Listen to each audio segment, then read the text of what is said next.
ప్రజాప్రభుత్వం అందిస్తున్న సంక్షేమ పథకాలు బాగున్నందుకే పంచాయతీ ఎన్నికల్లో కాంగ్రెస్ ను దీవించారని పీసీసీ చీఫ్ మహేష్ కుమార్ గౌడ్ అన్నారు. మొదటి విడత పంచాయతీ ఎన్నికల్లో 65% పైగా కాంగ్రెస్ మద్దతుదారులు గెలిచారని, ఇదే ఉత్సాహంతో రెండో మూడో విడతల్లోనూ మెరుగైన ఫలితాలు సాధిస్తామని మహేష్ గౌడ్ ఆశాభావం వ్యక్తం చేశారు. ఇటీవల జరిగిన గ్లోబల్ సమ్మిట్ ను దేశ విదేశాల మీడియా ప్రశంసించిందని అన్నారు. సమ్మిట్ ను విమర్శించిన బీజేపీ నేతలు రాష్ట్రానికి ఎన్ని నిధులు తెచ్చారని ప్రశ్నించారు. హైదరాబాద్ ను ప్రపంచ స్థాయి నగరంగా తీర్చిదిద్దేలా మా ప్రయత్నం కొనసాగుతోందని పీసీసీ చీఫ్ తెలిపారు. రాజ్యాంగ వ్యవస్థలను కేంద్రంలోని బీజేపీ విచ్చలవిడిగా తమ స్వార్థానికి వాడుకుంటోందని మహేష్ గౌడ్ ఆరోపించారు. మొదటి విడత సర్పంచ్ ఎలక్షన్స్ లో 4230 గ్రామ పంచాయతీలకు గాను ఎన్నికలు జరిగితే కాంగ్రెస్ మద్దతుతో పోటీ చేసినటువంటి సర్పంచులు దాదాపుగా 2600 పైచిలకు గెలిచినటువంటి సందర్భం. దాదాపు 61-62% సర్పంచులు కాంగ్రెస్ మద్దతుదారులు గెలిచినారు. దాదాపు 1000కి దగ్గరగా బీఆర్ఎస్ పార్టీ, 200కు దగ్గరగా బీజేపీ, దాదాపు 40-50 సిపిఐ సిపిఎం లావులు, 260 చోట్ల ఇండిపెండెంట్లు, సిపిఎం 30 చోట్ల, దాదాపుగా 30 ప్లేస్లు సిపిఐ. ఈ లెక్కన దాదాపు 62% పైగా కాంగ్రెస్ మద్దతుదారులు, కాంగ్రెస్ బలపరిచిన వ్యక్తులు సర్పంచ్ కి గెలిచినారు. మొదటి విడత గెలిచిన సర్పంచ్లందరికీ అభినందనలు. రాష్ట్ర ముఖ్యమంత్రి రేవంత్ రెడ్డి గారి నాయకత్వంలో గత 2 సంవత్సరాలుగా జరుగుతున్న అభివృద్ధి, సామాన్యుడికి అందుతున్నటువంటి సంక్షేమం పట్ల ప్రజలు సంతోషంగా ఉన్నారని చెప్పడానికి ఎన్నిక ఒక ఉదాహరణ. ఇది కాంగ్రెస్ కార్యకర్తల విజయం.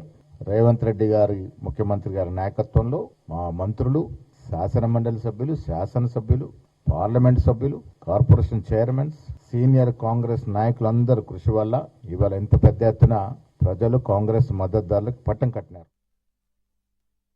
Welcome back. లోక్సభలో కేంద్ర మంత్రి రామ్మోహన్ నాయుడు మాట్లాడుతున్నారు. లైవ్ లో చూద్దాం. First resolution that has come into this in this Lok Sabha, and since then, when 26th of July 2024, there were 9 speakers who have spoken that day. Again on 28th of March 2025, there were 14 speakers, and today on 12th of December, we have had another 8 speakers speak on this. One thing that is evident today from all the speakers that have spoken and the emotion that has come out, the government continuously speaks about how aviation today is a matter of fact.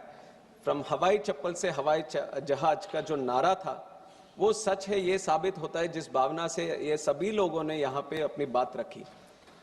Unless it is connected to the masses of the country, you don't see that kind of emotion being spoken, both from the members this side and from the members that side. So that is an example that how deeply and inclusively, under the leadership of Honorable Prime Minister Narendra Modi ji, the civil aviation is interconnected in this country. And I'll try to stick to the points that have been mentioned in the resolution, which I feel is also very important to address today. The first point is to initiate appropriate measures to regulate the airfare in such a way that there is a reasonable upper limit to the maximum fare that an airline can fix in a route. Madam, taking up this point, let me start by looking into the aspect of deregulation in the country. Some speakers have already spoken about it. The deregulation starts with Air Corporations, the regulation starts with Air Corporations Act of 1953. That was the time when they decided that the airfares need to be regulated. There was a committee which was there and which was looking into all the regulations and the capping of fares and deciding what the tariff should be. But then in 1994, it was decided that the aviation sector should be deregulated. And it was deregulated, that idea that came up, and then the Air Corporations Act was repealed in 1994. And the idea behind the deregulation at that time was to allow the sector to grow. Open sky was mentioned because there was so much demand and potential in the country, and considering the global way of how civil aviation was observed across the world, all the countries who have seen exceptional growth in their own country in civil aviation, they had deregulated markets. The deregulation of markets, one, lets the sector open up for many players to come in, and it also encourages competition at the same time. When you are saying deregulation, you are letting the market dynamics flow in, you are letting the market supply and demand play its own role, so that the ultimate benefit is got by the passenger who is taking the ultimate benefit. So it is with that idea in 94 itself the deregulation has happened, and from then we have seen that multiple airlines have come in and multiple challenges for airlines. Some have gone out and new airlines have come in. But the idea still remains that if the civil aviation network, the aviation sector, if it needs to grow, the first and foremost thing is to keep it deregulated so that the competition survives, more players can come in. Madam, and coming back to the whole deregulation aspect, even though I'm saying that the market is deregulated, let me also come to the fact that according to the Aircraft Act that we have right now, there is power with the central government that in extraordinary circumstances, when there is a possibility that there is a misuse of the air tariff deregulation that we have set up, then there is the power with the central government to interfere and set things right, to cap the fares so that the passenger does not experience opportunistic pricing at that point of time. And one of the examples for that, a good example there would be COVID. And you have seen how much of a challenge it has been during COVID for aviation on one side and also for the passengers because of the mismatch in the supply and demand at that time. And it is at that time the government decided to step in, and based on the timing, the time it takes to travel from point A to point B, certain categories were created, and according to the categories, the central government exclusively used its power to cap the fares, and it has done it. And not only at that time, that was not the only example of when the government has stepped in and looked after the passenger and looked after the airfares in the market. There is another example that I would like to give, which is of the Mahakumbh. We have seen that there was extraordinary demand for people across the country and outside the country also who wanted to go to Prayagraj at that time. And because of the sudden surge in demand and the capacity being same as what it was before, there was a huge rise in airfares at the time. So what the government did at that time was to cap the fares which were going to Prayagraj. That was the second instance. And the third instance, when we have seen in Pahalgam, when the attack happened at that time, and Srinagar, especially, this is a different kind of situation where people were trying to come out of Srinagar. So again, to facilitate for the people and the passengers who are coming out, we observed that there was a necessity for government to interfere. We exclusively used the power, and we have capped the fares again. While keeping the market deregulation intact, because the whole idea of open sky needs to be there for competition to survive, whenever it was necessary in those extraordinary circumstances, the government has used its power. And recently also we have seen during the Indigo crisis where there was a capacity constraint. There were many cancellations.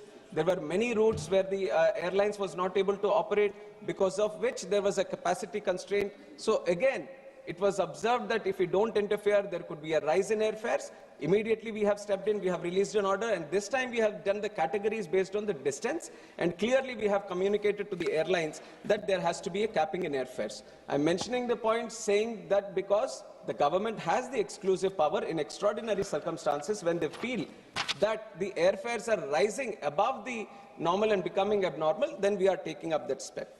Another initiative that we have taken.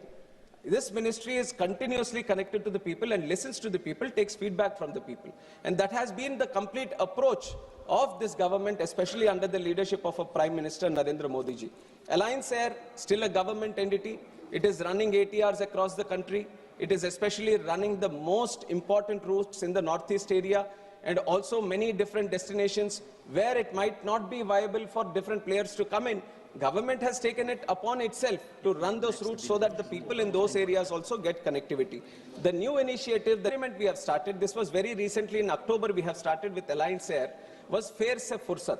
We wanted to see, because there is a lot of discussion on capping of fares, let us see if we can cap the fares to a certain extent, what kind of benefit it is being given to the ultimate consumer or the passenger, and how is the viability of the airlines. So this special initiative that we have done, which is Fare Se Fursat, which is a pilot project for 3 months, Alliance Air, more than 54 routes it is operating in the country. We have selected certain 25 routes where the demand is good, some where the viability not be good. So 25 routes across the country, both Northeast, South India, northern part of India, West, East. We have taken up all operations, 25 routes we have earmarked. And in these 25 routes, we have fixed up the fare for that route. And now, in these 3 months, it is still ongoing until December 31st, this Fare Se Fursat scheme is going on. And we want to observe. Now, if you have capped the fares, how is it benefiting the passenger is one? Because there are many other things which are involved. This is a not single-way solution that you are observing that the fares are up and you cap the fares or you make them limited to a certain extent, and the ultimate benefit is going to the passenger, because it is not just that one travel for that passenger. There is a sector here, there is the viability of the airlines, there is an airport that is operating. There are multiple levels in civil aviation for the passenger to go from point A to come out at point B. There are multiple different sectors which are continuously like a symphony working in tandem so that the passenger can go from one place to other. And it is important for us to ensure this whole tandem, the whole connectivity that is there in between, everything is viable in its operations. So that is why the Fare Se Fursat scheme is there. Government is very closely observing how the feedback on this, especially this scheme, and how the passengers are responding to it. So once that is done, definitely we are going to sit down, observe the feedback, and then if necessary, consider this with the private airlines also. And some other measures that we are doing, because this capacity constraint, usually, madam, if you see, I have statistics also to prove that when we are comparing the airfares of the country with airfares in different other places, especially internationally, the rate of growth that we have seen in the airfares is actually negative. In relative terms, in real terms, there has been 43% decrease in the airfares when you consider the consumer price index also. So if you compare with US or China, US it has decreased at 23%, China 34%, but India, the decrease has been up to 43% in relative terms when you compare with the consumer price index and the inflation also that has happened. So if you compare your own tariffs from previous years, previous decades, we have been maintaining a certain sort of level which is still affordable for the people. But in those terms also, when do you observe this airfares rise? It is not that every day they are rising, you see an increase in the fares. When these festive seasons are there, when there is a specific demand that originates in this location for most people to travel, and exactly the examples were also taken, Kerala, during Onam, during Christmas, during that specific period, most of the people who are working in the Gulf area, they all want to come back and visit. ప్రభుత్వ వైద్య కళాశాలల ప్రైవేటీకరణను అడ్డుకుంటామని YCP MLC తోట త్రిమూర్తులు అన్నారు. పేద ప్రజలకు విద్య, వైద్య, ఆరోగ్యాన్ని దక్కకుండా కూటమి ప్రభుత్వం కుట్ర చేస్తోందని ఆరోపించారు. మండపేట నియోజకవర్గం వ్యాప్తంగా 1 కోటి సంతకాల సేకరణకు ప్రత్యేక వాహనాల్లో జిల్లా కేంద్రం అమలాపురానికి తరలించే కార్యక్రమాన్ని ఎమ్మెల్సీ త్రిమూర్తులు శ్రీకారం చుట్టారు. ఈ కార్యక్రమంలో పాల్గొనేందుకు నియోజకవర్గ నలుమూలల నుంచి పెద్ద ఎత్తున వైసీపీ కార్యకర్తలు, నాయకులు తరలివచ్చారు. కరోనా సమయంలో ప్రజలకు తగిన వైద్య సౌకర్యం అందక పాఠశాలలు, ప్రైవేటు భవనాల్లో వైద్యం చేయించుకునే పరిస్థితి ఏర్పడిన విషయాన్ని త్రిమూర్తులు గుర్తు చేశారు. దీన్ని దృష్టిలో ఉంచుకుని ఆనాడు జగన్మోహన్ రెడ్డి పేద ప్రజల కోసం ప్రతి జిల్లాకు ఒక్కో వైద్య కళాశాల చొప్పున 17 కళాశాలలు కేటాయించి పనులు ప్రారంభించారని తెలిపారు. దురదృష్టవశాత్తు వైసీపీ ఓటమి చెందడంతో అధికారంలోకి వచ్చిన కూటమి ప్రభుత్వం దోచుకోవడమే పనిగా వైద్య కళాశాలను ప్రైవేటు పరం చేసేందుకు ప్రయత్నిస్తున్నారని విమర్శించారు.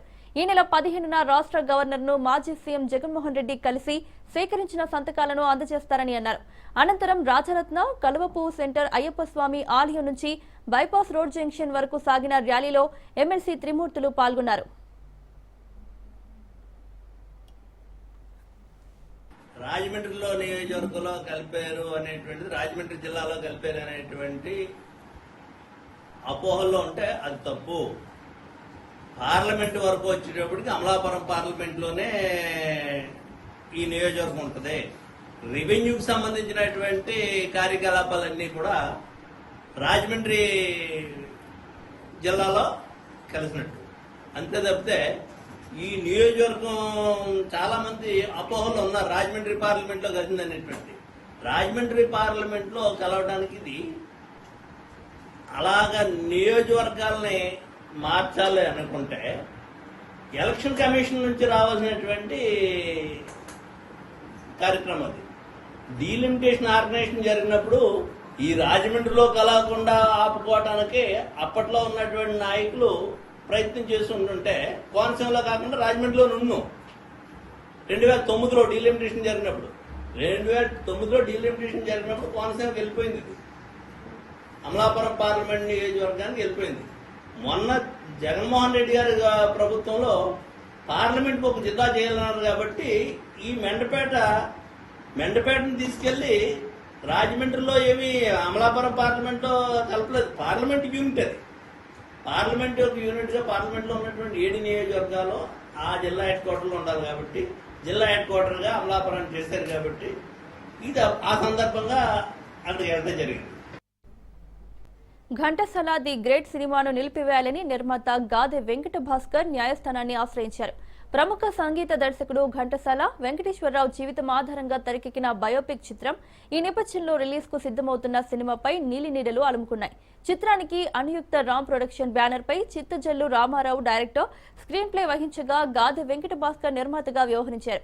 అయితే నిర్మాతను పక్కన పెట్టి డూప్లికేట్ బ్యానర్ మీద సెన్సార్ సర్టిఫికేట్ పొంది సొంతంగా రిలీజ్ కు డైరెక్టర్ ప్రయత్నిస్తున్నారని వెంకట భాస్కర్ కోర్టును ఆశ్రయించాడు. దీంతో సినిమాను నిలిపివేయాలంటూ కోర్టు ఉత్తర్వులు జారీ చేసింది. కోర్టు తీర్పును ధిక్కరించి సినిమాను ఎవరైనా రిలీజ్ చేస్తే చర్యలకు పూర్తి బాధ్యత వారే వహిస్తారని నిర్మాత తరపు న్యాయవాది రాజశేఖర్ తెలిపారు. చిత్తజల్లు రామారావు గారు డైరెక్టర్ మరియు స్క్రీన్ ప్లే. ఈ చిత్ర నిర్మాణం యొక్క ముఖ్య ఉద్దేశం ఘంటసాల గారి కీర్తిని విశ్వవ్యాప్తంగా వ్యాపింపజేయాలనే ఉద్దేశంతో మొదలుపెట్టి కొంత దూరము ప్రయాణించి ఆర్థికపరమైనటువంటి ఒడిదుడుకులు వచ్చినప్పుడు గాదె వెంకట భాస్కర్ అనే అతను ఈ చిత్ర నిర్మాణానికి కావాల్సినటువంటి ఆర్థిక సహాయము చేశారు.